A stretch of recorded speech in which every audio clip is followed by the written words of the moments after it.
West Madison Street, Chicago, was no different from Pratt Street in Baltimore, South Main Street in Los Angeles, or 3rd Street in San Francisco, a street of gospel missions, cheap rooming houses and hotels, second-hand clothes stores, greasy spoon soup lines, pawn shops, liquor stores, and whorehouses, teeming with what were kindly referred to as disappointed men.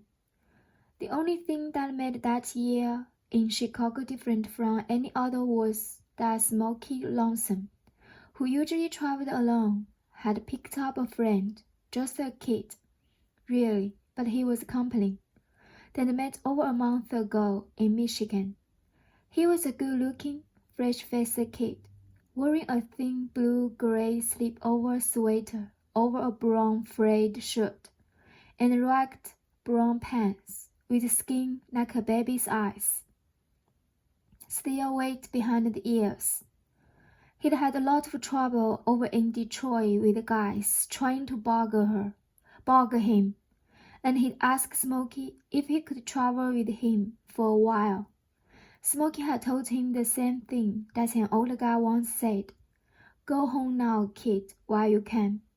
Get away from this life, 'cause once you piss out of boxcar, you are hooked. But it didn't do any good, just like it hadn't done any good with him. So Smokey decided to let him tag along. He was a funny kid. He had about pulled his own breeches off, digging so hard for a dime. He wanted to see Sally run to a fine dance to White Birds in the Moonlight. As it said on the poster, he never did find a dime, but the woman in the glass ticket booth felt so sorry for him that she let him in free. Smokey had hustled up a quarter while he was waiting for him to come out of the shower, and thought then go get them a 10-cent steak over at the Thai grill. Dan had not had anything to eat that day except for a can of Vienna sausage and some stale crackers.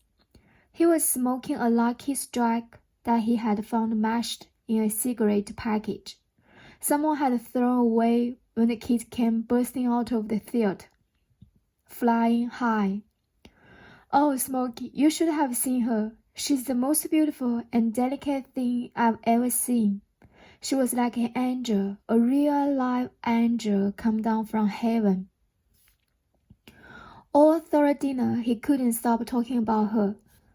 After they had their steaks, they were 30 cents short of a hotel room, so they headed on over to Grants Park, where they hoped to grab a sleep in one of the shacks, made out of tar paper and a cardboard and a few scraps of lumber, that you could sometimes find if you were lucky, and they were lucky that night.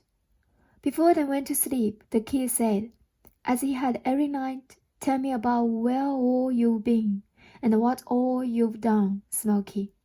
I told you that once. I know, but tell me again. Smokey told him about the time he'd been in Baltimore and had a job at the White Tall hamburger place, and how it had been so shiny and clean you could eat right off the black and white tiles on the floor, and about the time he had been a coal miner outside of Pittsburgh.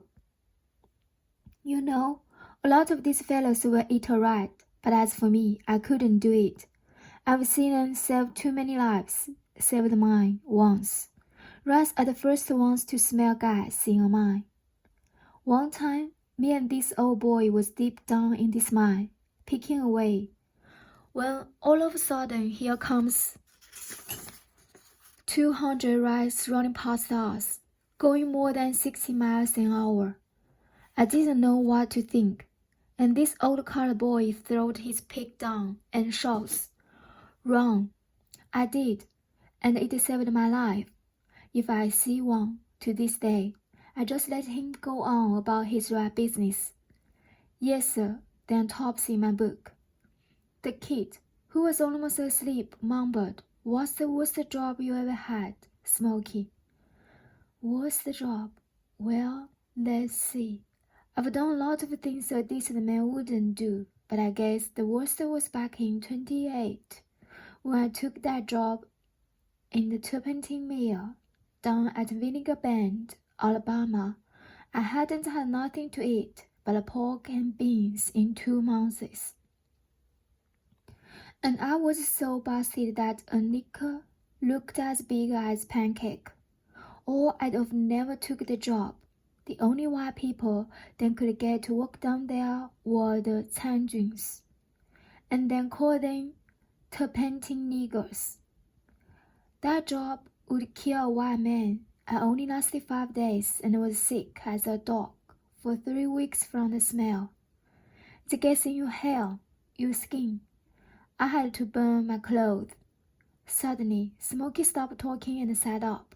The minute he heard the sound of men running and shouting, he knew it was the Legion. In the past couple of months, the American Legion had been raiding the hobo camps, knocking down everything in their path, determined to clean up the riffraff that had descended on their city.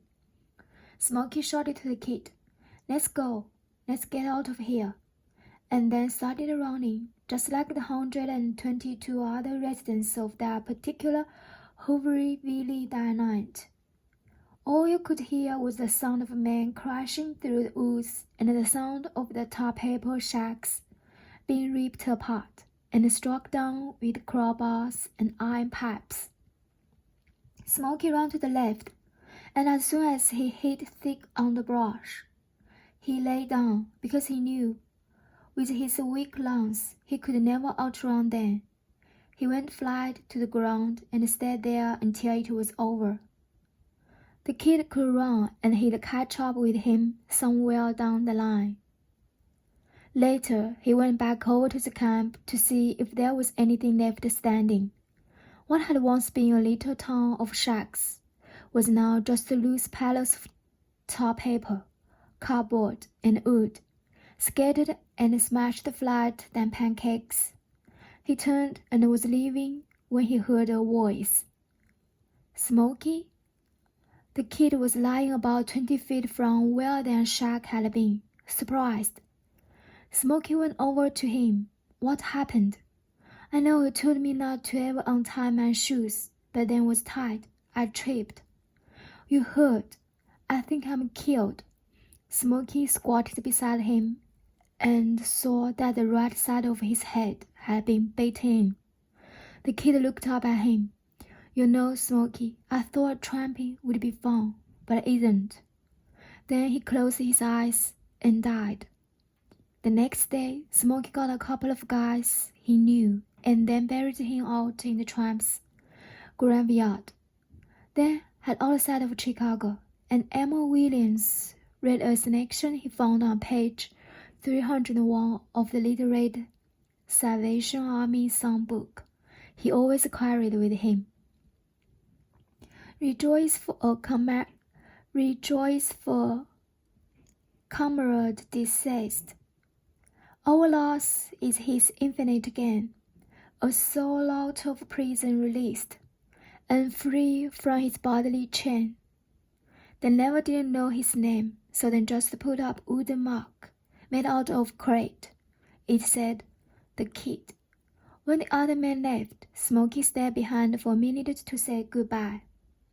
"Well, Pa," he said, "at least you got to see Sally Rand. That was something." Then he turned around and headed for the yard to hope a train south to Alabama. He wanted to get out of Chicago. The wind that whipped around the buildings was so cold that it sometimes brought a tear to a man's eye.